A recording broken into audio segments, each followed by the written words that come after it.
আসসালামু আলাইকুম, কেমন আছেন সবাই? সন্ধ্যাবেলার নাস্তার জন্য সিমাই রান্না করব।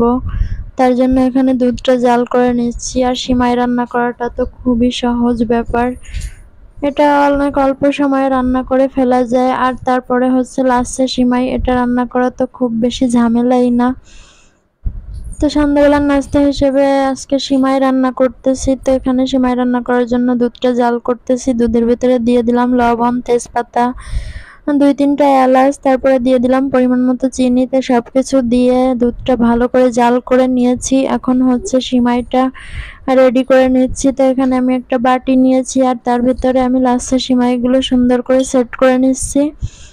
তো সিমাইগুলো ভালোভাবে সেট করে নিলাম। এখন হচ্ছে এর ভিতরে আমি দুধটা দিয়ে দেব। তো দুধটা আমি হচ্ছে হালকা একটু ঠান্ডা করে নিয়েছি, কারণ খুব বেশি গরম দুধ সিমাইয়ের ভিতরে দিলে সিমাইটা হচ্ছে একটু বেশি গলে যায়, আর অত গলে গেলে সিমাইটা আমার কাছে খেতে একদমই ভালো লাগে না।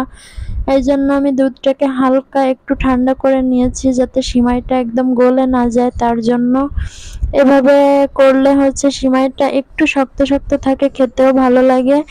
তো সিমাইটা রেডি করে এরপরে হচ্ছে এর ভেতরে একটু বাদাম কুচি দিয়ে দিলাম, কাজু বাদাম, কাঠবাদাম কুচি করে, তারপরে হচ্ছে এর ওপর দিয়ে একটু ছড়িয়ে দিলাম।